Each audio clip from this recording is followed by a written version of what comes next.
The Ardent Meridian was not a ship that impressed anyone at first glance. Her hull bore the yellowed scorch marks of 100 atmospheric entries. Her engine nacelles were mismatched. One original, one salvaged from a Vethori freighter that had gone belly-up near the Kepler run. And her designation plate had been repainted so many times that under certain light, you could see the ghosts of 4 previous names beneath the current one. She was old. She was scarred. She was the kind of ship that port administrators didn't bother looking up in their registries because vessels like her weren't worth the screen space. Captain Reeve Danthorpe had heard every variation of that judgment and filed them all in the same mental drawer where he kept unsolicited opinions about his coffee preference and his choice of co-pilot. The drawer was full. He never opened it. What the Ardent Meridian lacked in aesthetics, she compensated for in ways that mattered. She turned faster than any ship in her weight class. Her crew of 11 had been together for 6 years without a single defection. And when 3 Vethori raider vessels, long and predatory, black-hulled and silent as bad news, had descended on warlord Syvara Solaam's flagship 2 days ago, it had been Danthorpe who answered the distress beacon that nobody else would. The reasons nobody else answered were the same reasons that governed most behavior in contested space. The math was wrong. 3 raiders against 1 diplomatic cruiser. The Ardent Meridian was smaller than any of the ships involved. The rational calculation said turn around, log the incident, collect your neutral observer fee, and buy your crew a decent meal at the next station. Rational calculations had their place. Reeve Danthorpe simply preferred a different kind of math, the kind that asked what happened to the civilian staff aboard Solaam's flagship if no one showed up. So he'd shown up. The battle that followed lasted 47 minutes. His weapons officer, a compact woman named Priya Osai, had used every trick in her considerable repertoire. His engineer, Tomás Valicito, had pushed the engines into ranges that would have made a naval inspector weep. 2 of the raiders went dark permanently. The 3rd had limped off into the deep, black, broadcasting threats that everyone understood it couldn't currently back up. The flagship was intact. The civilian staff was alive. Now Reeve stood in the great receiving hall of warlord Syvara Solaam's ship, and he was beginning to suspect that intact and grateful were not the same thing. The hall was designed to diminish visitors. That was the only honest explanation for a ceiling that high with nothing useful near it, for columns carved with battled genealogies stretching back 700 years, for the way the floor was polished to a mirror finish that reflected everyone approaching the dais at an unflattering angle. These were architectural choices made by people who understood that environments shape cognition. When you make someone feel small before a word is spoken, you've already won half the negotiation. Syvara Solaam himself stood at the far end of the hall, and he was genuinely impressive in a way that had nothing to do with tricks. The Voreth were large by nature, but Solaam was large even by Voreth standards, nearly 9 feet, broad-shouldered, his scales the dark amber of old wood and polished brass, each one edged with the iridescent oil shimmer that indicated age and high status among his kind. His eyes were the pale gray of deep space, and they tracked Reeve across the floor, the way a targeting system tracks an object of interest rather than threat. Behind him, the court watched, perhaps 40 nobles and officers in their formal regalia, murmuring to each other behind closed hands. Reeve had been to enough foreign courts to read a room. He was the entertainment. Whatever was about to happen, they already knew. Captain Danthorpe, Solaam's voice was the kind of sound that didn't need amplification. You have rendered my house a significant service. We did what was necessary, warlord.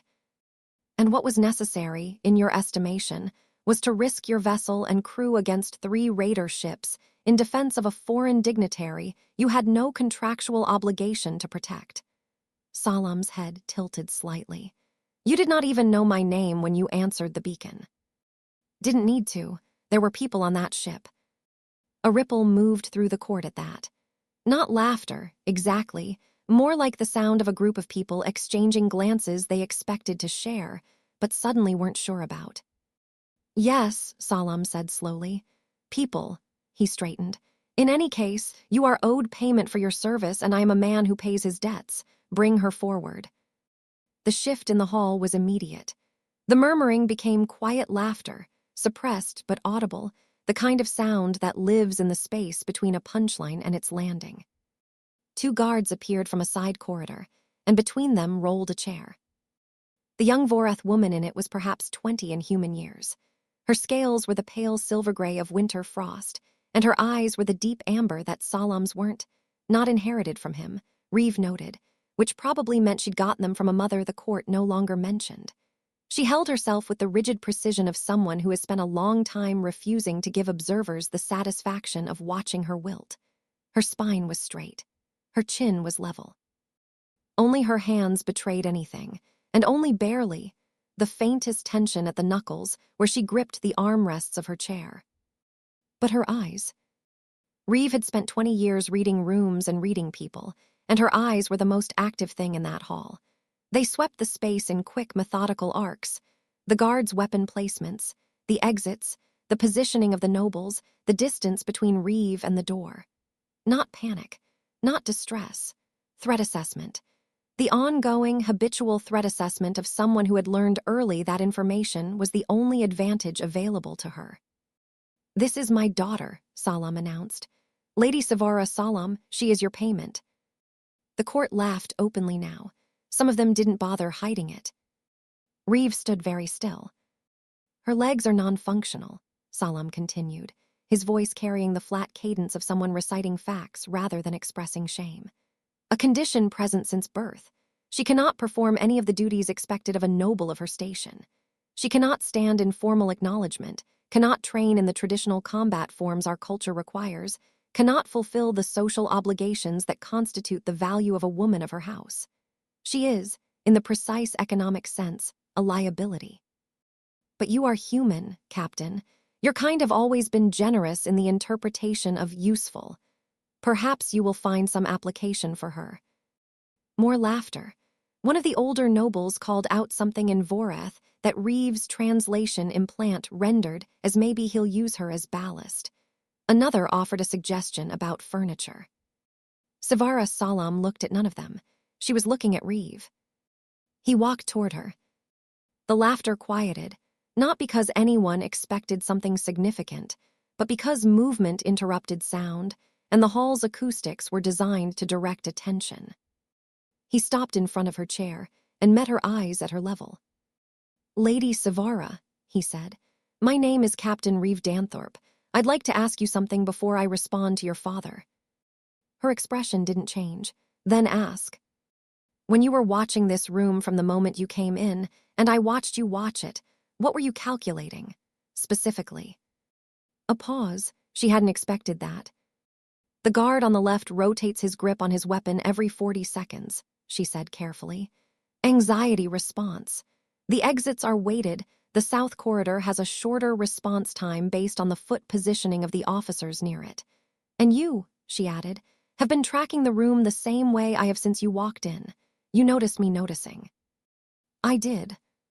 "Why does that matter to your response to my father?" "Because your father has spent this entire audience trying to tell me what you're worth," Reeve said, "and he clearly has no idea." He turned back to Solaam. "I accept your daughter as payment, warlord." The silence that followed was a different kind than the silence before. This one had weight. "You," Solaam stopped, started again. "She is offered as an insult, human, to demonstrate that my gratitude has limits." Maybe you've demonstrated something more interesting." Reeve looked at Syvara. "Would you like to come with us, my lady? You don't have to." She studied him for 3 full seconds with that tactical assessment that never quite stopped. "Where would we go?" "Back to human space first, then wherever seems right." "I've never been to human space." "There's a lot of it. Good odds something there will interest you." Syvara Solaam looked at her father one last time. The look contained no plea, no grief, no final hope for a different response. It was the look of someone confirming data they already had. "Yes," she said to Reeve, "let's go." The Ardent Meridian did not have guest quarters, technically. What it had was a storage bay on the port side that Tamaz had long ago converted into a workshop/reading room. accumulated over 6 years into a space that contained 3 different categories of wrench, a small library of engineering texts in 4 languages, a coffee burner of questionable safety rating, and a chair in the corner that everyone used but nobody owned. This space became, by informal consensus, Syvara's after the first night, when the crew realized that guest quarters meant the jump seat in the cargo hold, and nobody on the Meridian was comfy. Our table with that arrangement, for reasons none of them articulated, but all of them understood. She didn't request the upgrade. She simply began spending her time there, and nobody moved her.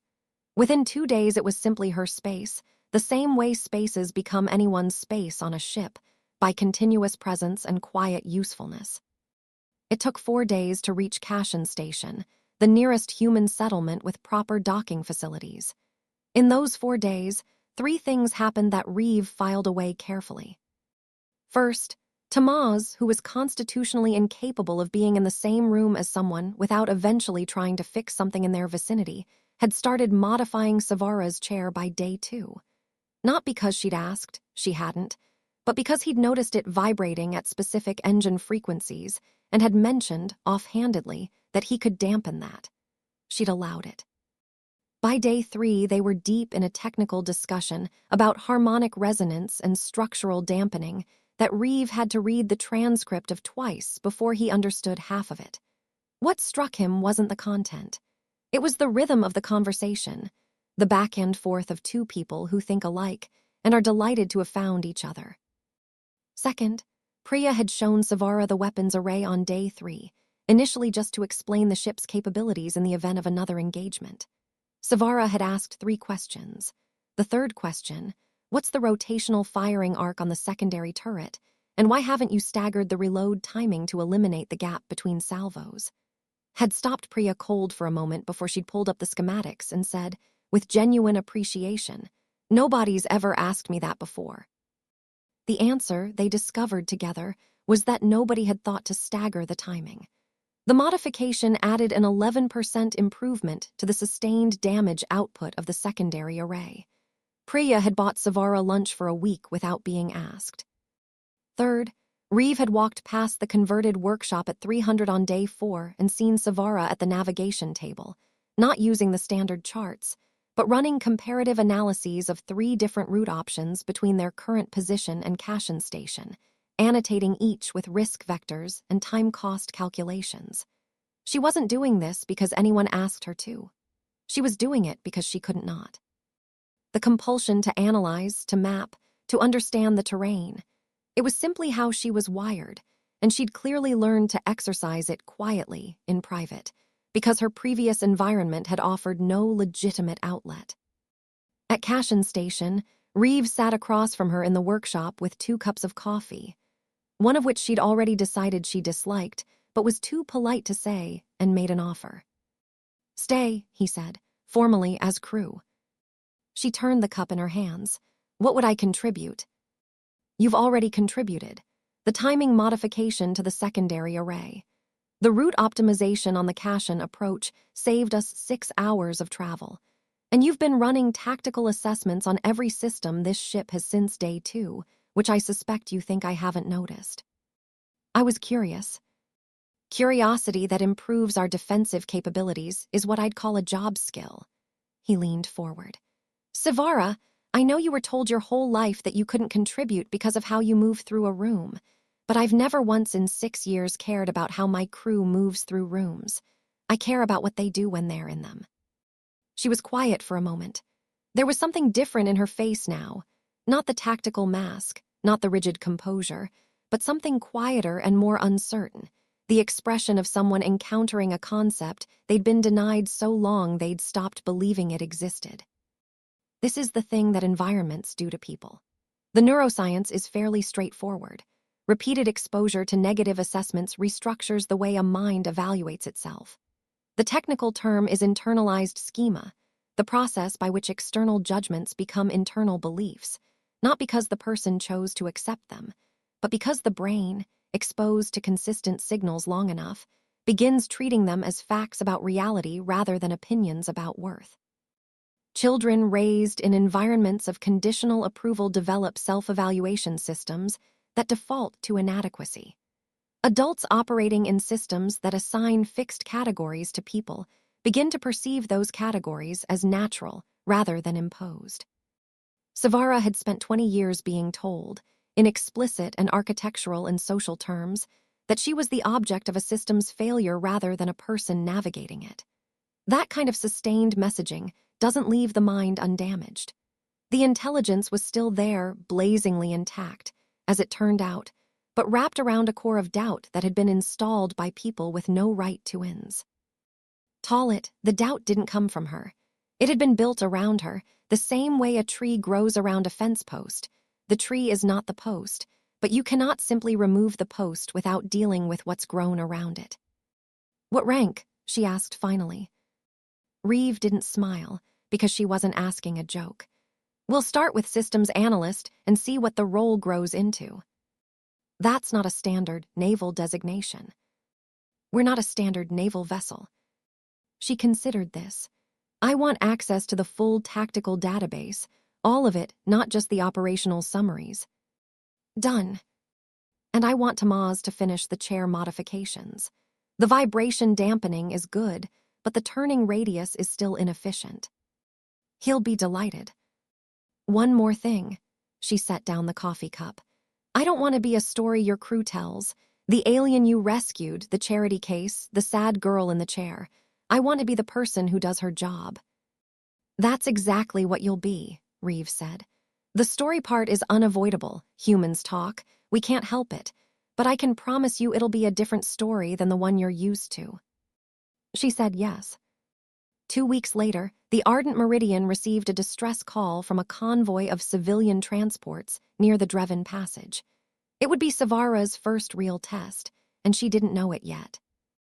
The Dreven Passage was a navigational corridor sandwiched between two gravitational anomalies that made standard hyperspace transit unreliable, which meant anyone crossing this region had to do it the slow way, which in turn meant the region had historically been popular with pirates the same way poorly lit parking structures are historically popular with certain crimes. Everyone knew it. The convoy planners had known it. But there are only so many routes between the inner colonies and New Deveran Station, and the others were longer, and the math of shipping schedules had once again beaten the math of risk assessment. This is a failure mode that appears in more contexts than people usually notice. The economic and cognitive pressure to take the familiar route, literally in this case, but often metaphorically, consistently overrides accurate threat assessment, not because the people making the decisions are foolish, but because the cost of delay is immediate and concrete, and the cost of risk is probabilistic and abstract. Institutions have known this for centuries. Knowing about a bias and being immune to it are very different things. 12 civilian transports, 740 people across the convoy, ranging from agricultural equipment operators heading out to the new terraforming sites to families with children relocating to the outer stations. 6 pirate vessels had come out of the debris field that everyone knew was there, and that somehow never got cleared. The Ardent Meridian arrived 9 minutes after the distress call. 6-1, Priya said at the weapons station. R1. "The convoy ships aren't nothing," Reeve said. "What have they got?" 2 cargo haulers with industrial mass drivers used for mining. Technically not weapons, but will absolutely destroy anything they hit. 1 medical transport, low value in a fight. 3 colonist ships with basic point defense. A fuel tanker, which is essentially a flying bomb if anyone's stupid enough to use it as one. He paused. And a construction platform carrier with 2 work platform drones. Syvara. Reeve turned to the secondary station where she'd been running analysis since the alert sounded. "You've been looking at this longer than anyone. What do you see?" This was the thing about her that had become apparent over the past 2 weeks. She didn't wait until she had a complete picture to start working. She was already 3 moves ahead before anyone else had framed the problem. The approach wasn't impatience. It was the natural consequence of a mind that had spent years with nothing to do but think, and had become very, very good at it. "The pirates are running a standard encirclement," she said without looking up from her display. They expect the convoy to cluster defensively and the Meridian to position as a shield. They'll hit from two angles simultaneously, force us to divide our fire, and pick off the unprotected ships while we're reacting. She finally looked up. So we don't do that. What do we do instead? We make the convoy the fleet. She pulled up the tactical overlay. The cargo haulers and their mass drivers, they're built to move large objects at significant velocities. The effective range isn't great, but the impact force is considerable. Position them here and here, using the gravitational anomaly on the starboard side to mask their emissions until the pirates commit to their attack vector. When the pirates lock in, the haulers fire laterally. The medical transport, Priya said slowly. It has good sensors. Better than anything else in the convoy because of the diagnostic equipment. Correct. It becomes the fleet's eyes. Real-time targeting data relayed to everyone. Syvara zoomed the overlay. The colonist ships, their point defense systems are designed for debris and micrometeoroids, but the tracking software can be repurposed. I can write a synchronization subroutine in about 20 minutes that links their targeting to a shared fire solution. Individually, they're useless against ships. Collectively, sustained point defense fire from 3 platforms becomes a kill zone. The fuel tanker, Reeve said carefully, stays at maximum safe distance at all times and is told exactly that. There's no scenario where it's a weapon. It's a morale liability, and we treat it accordingly by keeping it out of the fight entirely. She met his eyes. The construction drones are the real advantage. The pirates don't know what they're doing out here. Their operators have been using them to survey the transit corridor. Give me control of those drones, and I can position them as decoys. The sensor profile of a work platform drone, in certain electromagnetic conditions, mimics a fighter-class vessel. The bridge was very quiet. You worked that out in 9 minutes, Priya said. I had 8 minutes and 40 seconds, Syvara said. The last 20 seconds were double-checking the synchronization math. Reeve looked at his crew. He saw the same thing on all their faces, not quite disbelief, but the recalibrating expression of people updating a model they'd held. There's a concept in organizational psychology sometimes called functional fixedness, the tendency to see tools only in the context of their primary purpose. A hammer is for hammering, a ship is for carrying cargo, a woman who can't walk is for sitting in a corner. Breaking out of that cognitive trap requires deliberately asking a different question. Not what is this for, but what can this do? The distinction sounds minor. It isn't. Most of the significant failures of institutions, military, scientific, diplomatic, commercial, can be traced back to some version of this same error. A resource misidentified by its surface characteristics rather than its actual capabilities, discarded or minimized or ignored because it didn't fit the expected category. Syvara had spent 20 years in an environment that assigned her a category and refused to update it. That same environment had given her 20 years to think about everything else. Do it, Reeve said.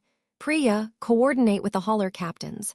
Tamaz, I need the subroutine she mentioned pushed to the colonist ship's point defense systems. Syvara, the drones are yours. The battle lasted 41 minutes. The pirates had committed to their encirclement by the time the cargo haulers rotated and fired, catching 2 raider vessels at point-blank effective range and leaving both adrift. The construction drones, positioned by Syvara with remarkable precision, drew a 3rd vessel off course long enough for the Meridian to hit it from the flank. The synchronized point defense fire from the 3 colonist ships wasn't elegant, but it was relentless, and the pirate captain who made the mistake of holding a sustained attack vector into it lost his sensor array and had to fall back. 4 pirate ships broke and ran. 2 were captured, their crews already transmitting surrender codes before the shooting stopped. 740 people were still alive. In the silence after, one of the cargo hauler captains, a woman named Ferris, weathered and blunt, the kind of person who didn't hand out compliments without being specifically asked, opened a channel to the Meridian. Who planned that? She said. Reeve glanced at Syvara. Our systems analyst, he said. A pause. She available for the next run? She's contracted to us, I'm afraid. Figure out a number, Ferris said. I'll pay it. Syvara, for the second time since Reeve had met her, smiled. 3 months passed. The Ardent Meridian became, quietly and without announcement, a different ship. Not physically, Tamaz kept adding improvements, but the hull was still the same battered silhouette, but in terms of what she was capable of. Having a strategist on board with Syvara's particular combination of skills and disposition meant the ship could respond to complicated situations with a speed and accuracy that consistently surprised people expecting something more ordinary. They started getting the interesting contracts. Syvara was officially listed as Tactical Systems Analyst, then promoted to Chief Strategy Officer after the Dreven Passage incident became the kind of story that spreads through shipping networks the way interesting stories do, with embellishment, but with the essential truth intact. She received 2 offers from Cashin Station's Security Directorate, one from a colonial defense contractor, and a particularly flattering inquiry from the Interstellar Commerce Council's Protection Division. She declined them. She liked the Meridian.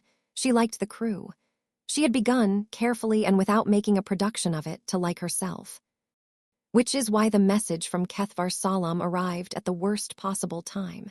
Not because the timing was dramatic, but because it arrived on a Tuesday when everyone was in the middle of a routine maintenance cycle, and nobody was emotionally prepared for a diplomatic crisis.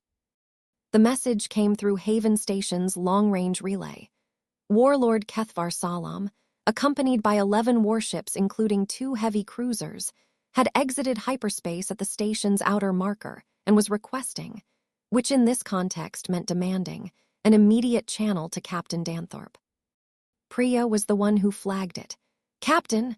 Her voice over the internal comm had that specific flatness it developed when she was suppressing alarm. You need to come to the bridge. Reeve came to the bridge.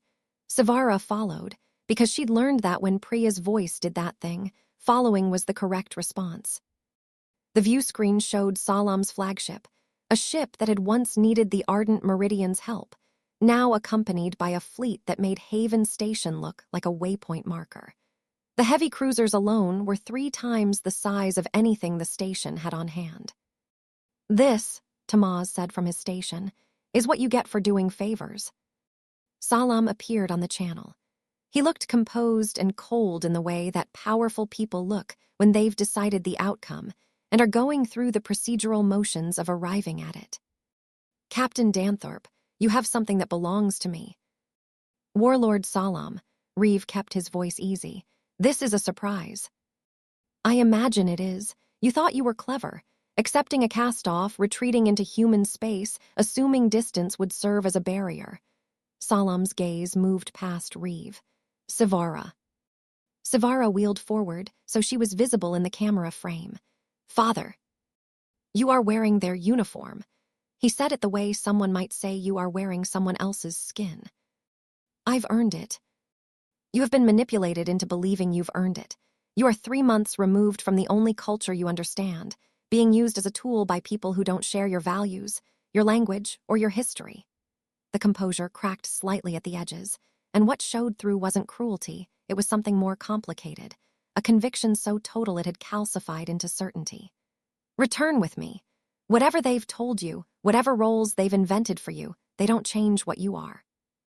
What am I, Father? Solaam said nothing. Into that silence, Syvara continued. I'll tell you what I am, since you seem to have difficulty with the answer. In the past 3 months, I've designed a synchronized fire control modification now in use on 47 civilian convoy ships in the Dreven corridor. I've successfully coordinated 3 fleet engagements and have 0 losses across the ships under my direction. I've been offered 4 separate senior positions by organizations I declined because I prefer this crew. She paused. What I am is someone who is very, very good at her job. That was always true. You just weren't looking. Salaam's jaw tightened. Captain Danthorpe, return my daughter immediately, or I will interpret this as an act of hostility between your species and mine, and I will act accordingly. Reeve looked at the fleet on the screen. 11 warships. Haven Station had 3 defensive platforms and the Meridian. He was doing math he didn't like. Warlord, he said, may I invoke the Wrath Accords? The court behind Solaam went still. The Wrath Accords were ancient, drafted during the Vorath's pre-space period, when inter-house disputes over captured persons had been common enough that the culture had developed a formal legal framework for resolving them without open warfare. The Accords specified that any dispute over a person's status and freedom could be resolved through a formal challenge between designated champions, with the outcome binding on both parties. They hadn't been invoked in centuries. They were still, technically, legally valid. Salaam's expression went through several stages in quick succession. You know our legal traditions. I've had time to study them. The Accords are clear. A challenge may be called, the challenger names their champion, the challenged party names theirs, and they agree on the format. The result is final and recognized by any Vorath court. And your champion would be. The question carried the weight of someone already calculating the answer. Lady Syvara Solaam. The silence this time was absolute. She cannot, Solaam stopped himself. The Accords don't specify a physical combat requirement, warlord. They specify a demonstration of worthiness. I'm proposing a tactical simulation. Full fleet command. My champion against yours, identical resources, agreed upon scenario. Wove. Wins. Solaam looked at his daughter, then back at Reeve. He had already named his own champion in his mind. It was visible in the slight shift of his posture, and the name he'd chosen was someone he was completely confident in. Fleet Commander Dorath Sieve, he said. My champion.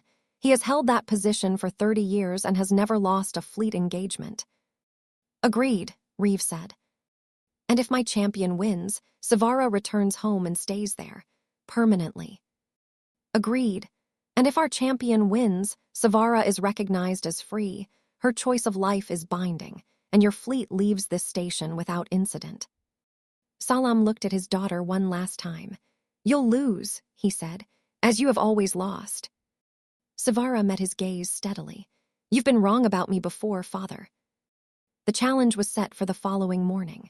Haven Station's central bay was cleared overnight, and a holographic simulation system installed, the kind used for large-scale naval training exercises, full three-dimensional battlefield rendering, live tactical feedback, sensor suites that mirrored actual fleet combat conditions as closely as physics permitted. Fleet Commander Dorath Sieve arrived on the station with the gravity of a man who had never seriously considered the possibility that this was anything other than a formality. He was older than Solaam, quieter, with the deep-scarred patience of someone who had learned that winning wasn't about speed. It was about inevitability. His battle record was, by any measure, extraordinary. His tactical approach had been studied by military academies across 4 species territories. He acknowledged Syvara with a formal nod that had a very specific quality to it. The nod of a professional who is demonstrating that he is above the feeling of condescension. Priya, standing beside Reeve, said quietly, He thinks this is already over. He might be right, Reeve said honestly. Do you believe that? Reeve watched Syvara at the tactical interface, running through the simulation parameters with focused efficiency. No, he said, but belief doesn't change the outcome. The scenario was symmetric. 60 ships each, a sector of space containing an inhabited station and 3 resource platforms that needed to be protected. Destroy the enemy's fleet or capture the station, whichever came first. Sieve deployed his forces in a formation that military historians would have recognized immediately. The Vorath's signature combined arms doctrine, developed over centuries of actual warfare, geometrically elegant, tested against every counter-strategy their own tradition had produced. It was, within the framework of how the Vorath understood battle, close to perfect. Syvara did not deploy her forces in any formation that military historians would have recognized. She split them, not randomly, deliberately, with a distribution that looked, from certain angles, like an error. 3 groups held the station area. The rest dispersed into the asteroid belt on the sector's edge, the debris field near the second resource platform, and the shadow of a large gas giant on the system's outer rim. In the observation area, one of Salaam's senior officers frowned. She's separated her command authority. You can't coordinate 3 isolated groups effectively. Tamaz, standing nearby, said, "Watch." What happened next took 45 minutes to play out, and every minute added a different layer to what observers would spend the following months arguing about. Siv moved for the station, as expected. The 3 groups Syvara had positioned there engaged him, not to win, but to slow and to gather information. Their combat data fed continuously to her command position, building a real-time picture of Siv's tactical preferences, his response times, the slight delay between the time his scouts detected a threat and the time his main body adjusted. It was a delay of approximately 8 seconds. In 30 years of fleet command, nobody had exploited it, because 30 years of opponents had fought the way Siv expected opponents to fight. Syvara had spent her career doing something different with her time. When Siv's fleet had committed, when the geometry of his advance had locked him into a pursuit of the station groups, she brought in the asteroid belt contingent from the flank. The timing was calculated to hit during his adjustment lag. The debris field group came from the opposite angle. The outer rim group didn't attack the fleet at all. It attacked the resupply lines. Fleet logistics is unglamorous but fundamental. In a sustained engagement, a fleet without resupply eventually can't fire, can't maneuver, can't sustain shields. The outer rim group hit the logistical chain that fed Siv's main formation, not with enough force to destroy it, but with enough consistent pressure that his fleet had to allocate defensive resources backward, thinning the forward attack precisely when the FL Ank groups were hitting hardest. The Vorath tradition of fleet combat had produced extraordinary tacticians, but it had produced them within a closed system, fighting each other, using the same doctrines, learning from the same lessons. When you train exclusively against people who think the same way you do, your mastery becomes genuine but also becomes bounded. You get very, very good at winning a specific kind of fight, and you get progressively worse, without knowing it, at recognizing that other kinds of fight exist. There's a term for this in evolutionary biology: local optima. A species or organism can be extraordinarily well adapted to its specific environment and completely unprepared for a change in conditions. The adaptation that made it successful is the same adaptation that makes it fragile. The Vorath military tradition had not changed its conditions in 600 years of continuous refinement. Every generation had fought harder, learned more, gotten sharper, and gotten incrementally less capable of imagining an opponent who didn't share their foundational assumptions. Siv wasn't a lesser tactician than Syvara. In any conventional engagement, he almost certainly would have won. What he was a masterwork of a tradition encountering its own edges. Siv's fleet crumbled, along a seam that his tradition had never taught him to look for.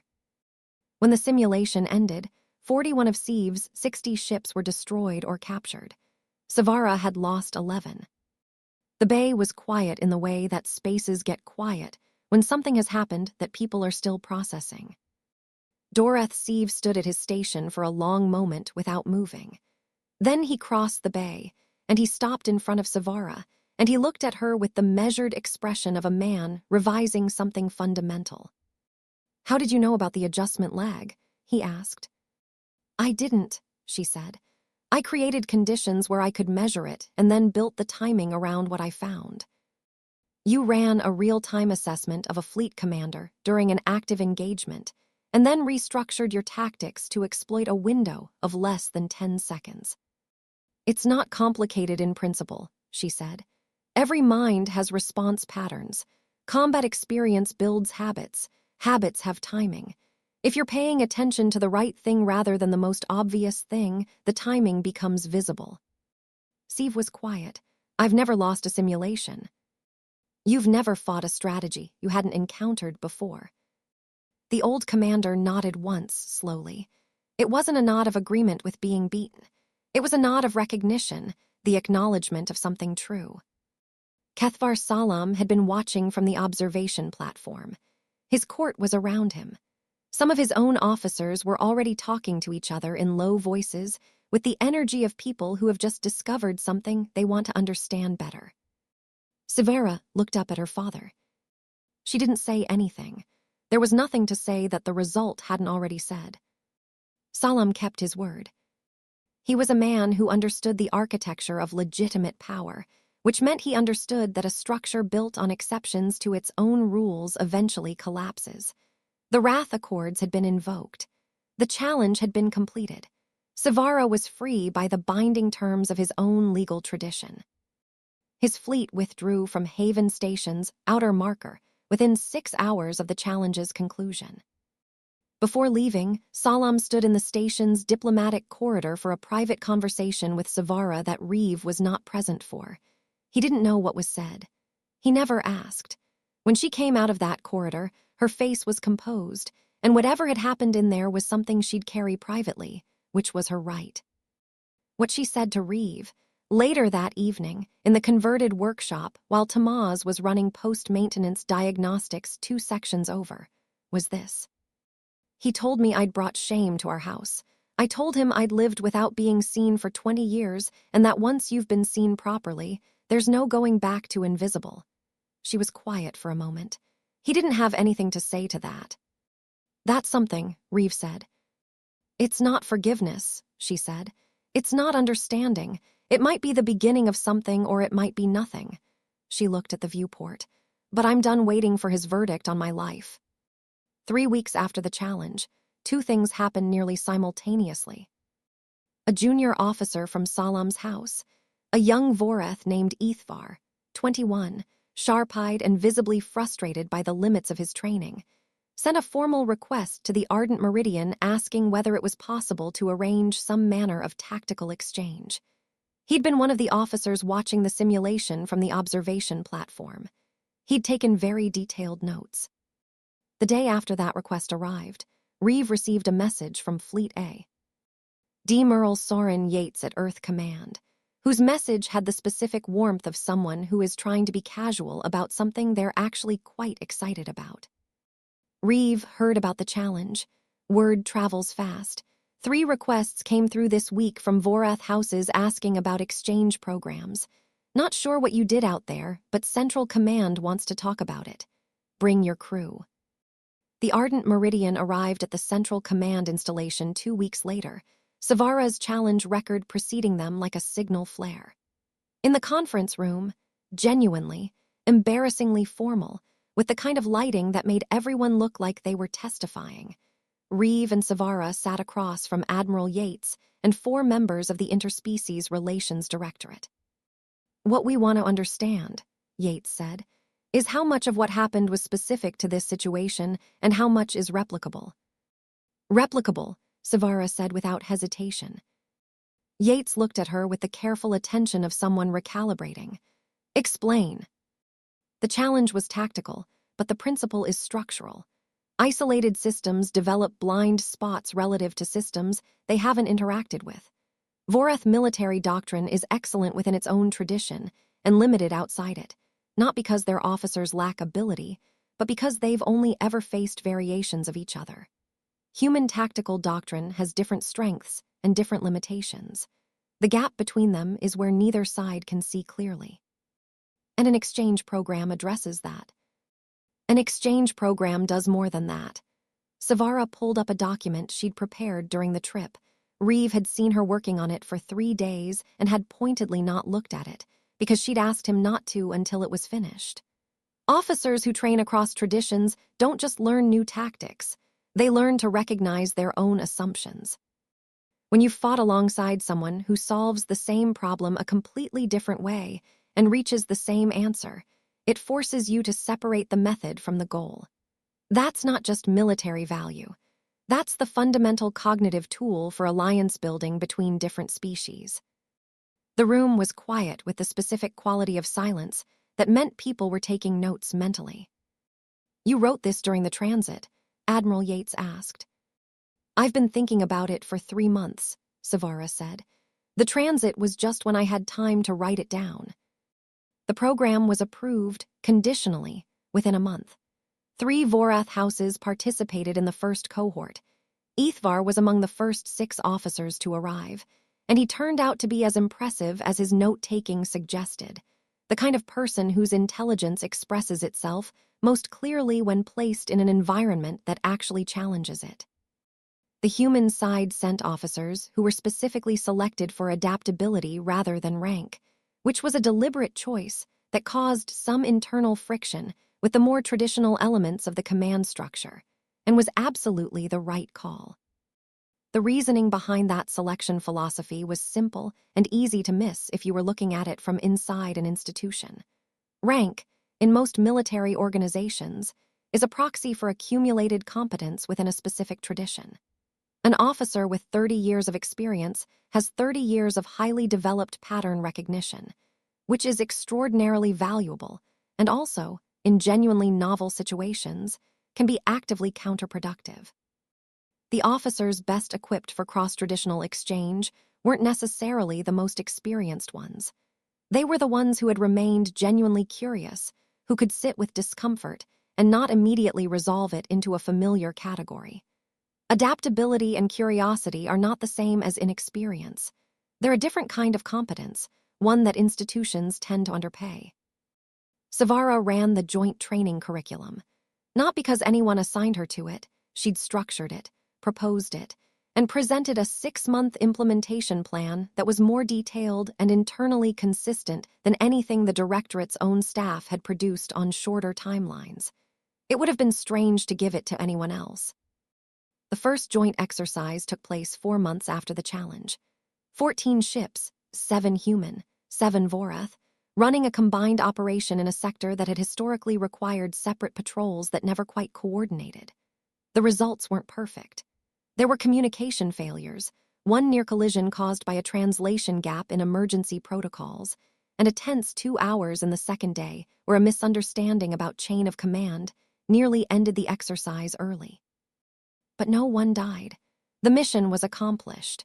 The crews, by the final debrief, were doing that thing that mixed groups do when something works, the tentative, slightly surprised energy of people who expect conflict and found competence instead. In the Meridian's workshop that evening, Syvara was reviewing the debrief notes. Priya was at the table across from her, already redesigning the emergency protocol translation matrix. Tamaz was running a line of wiring through a panel in the wall because there was always a panel somewhere that needed wiring, and he was constitutionally incapable of sitting still. Reeve stood in the doorway with 2 cups of coffee. She had never learned to like it, but she held the cup anyway, and he'd never pointed this out. "You know what I've been thinking about," he said.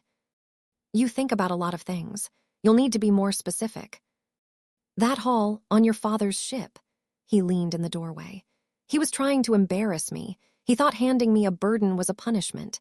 He was so sure of the value of everything he'd measured, and so completely wrong about the one thing he could have known best. He shook his head slightly. "I've been trying to figure out how someone gets that far from accurate." Syvara was quiet for a moment.